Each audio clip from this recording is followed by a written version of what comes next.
In June 2019, protests broke out throughout Hong Kong after the proposal of the Fugitive Offenders Amendment Bill. Although the bill has now been scrapped, protests continue. We decided to speak to a student who is currently living there to find out more. Just to begin, could you explain what's currently happening in Hong Kong? So basically, throughout the past 6 months, we have been going through, I would say, a wave of protest, basically anti-government, pro-democracy protests throughout the past 6 months. And it was due to an extradition bill that was introduced back in January. No, actually not January. Around January of 2019, but then it escalated into something much more than just protests against this extradition bill. The reason why we were against this extradition bill is because Hong Kong is a very special city, I would say. It's a special administrative region under China, and it has been a part of China ever since. But then when Britain got Hong Kong as British colony for 99 years, it was then returned to China in 1997. And then China promised that our government that they will have a special system called One Country, Two Systems, in which Hong Kong would be run under our own legal system. And however, it would still have some certain benefits from China. But then China is starting to push the boundaries, in which they no longer would like to follow the One Country, Two Systems that was signed back in 1997.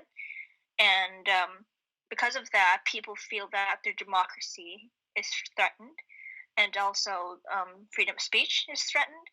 And the main reason why people are against this extradition bill is because if you were charged for maybe a crime, you would be deported to China, and you will go on to trial in China. But then China is known for its rather iffy, rather subjective trial. It's also known as a rather unethical kind of trial, and it's also known for something about its human rights, in which people, maybe the Muslims, are silenced. A lot of lawyers are also silent because, basically unfair trial. So this is what happened throughout these past 6 months. And have you been personally involved in the protests?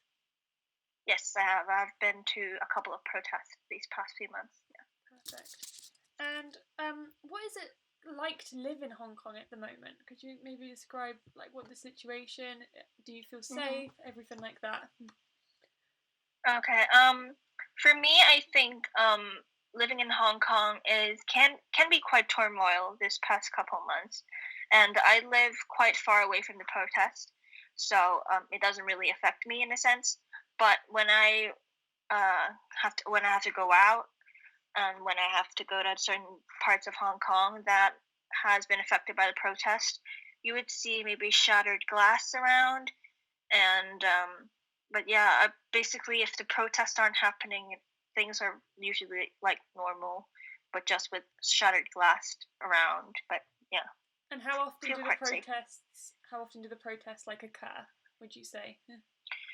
Really depends, because since protests aren't organized by a specific organization, they can happen basically any Sunday.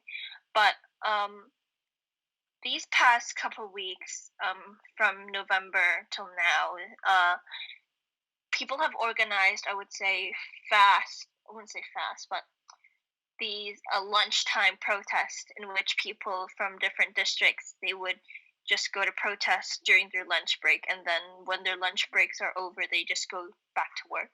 Oh, wow. But yeah. You mentioned police brutality and all this kind of stuff, and I'm just wondering, from a person in the country, could you maybe describe how the police have reacted to the protests? Well, in a sense, from the media, the police have blamed a lot of the violence on protesters, as they think that if we weren't out there on the streets protesting, they wouldn't have to do their job, hence they wouldn't have to use violence against us protesters. But then, in a lot of different clips filmed by different media outlets, you could see that police have reacted poorly to protesters. They called protesters cockroaches and used really vulgar words against protesters. And also, they have used excessive violence against protesters, in my opinion, in which this lawmaker was speaking with one police officer, and then suddenly this police officer snatched this lawmaker's eye mask off, and then used pepper spray against him. And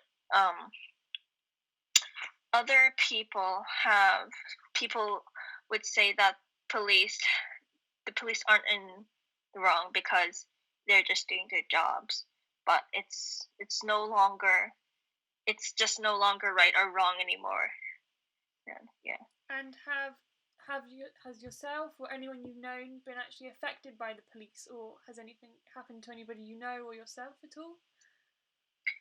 I wouldn't say affected by the police, but some of my friends have been affected by tear gas a lot of the time. Yeah.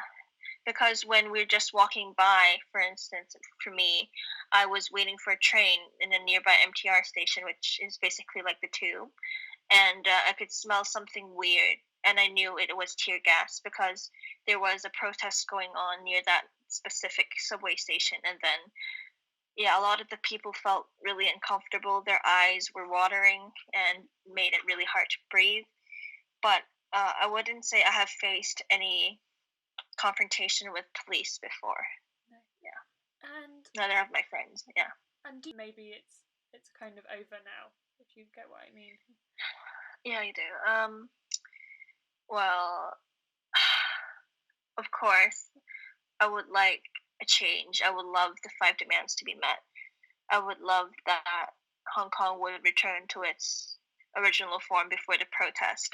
But honestly, I don't think there's any hope because, as I said before, China is very stubborn.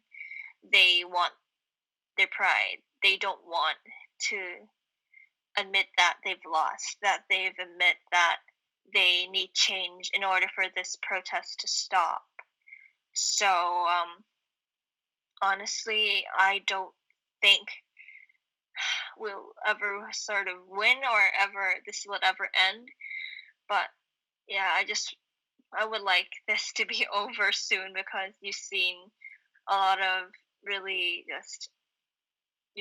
lot throughout these past few months, and kind of have to live with the fear is just terrible.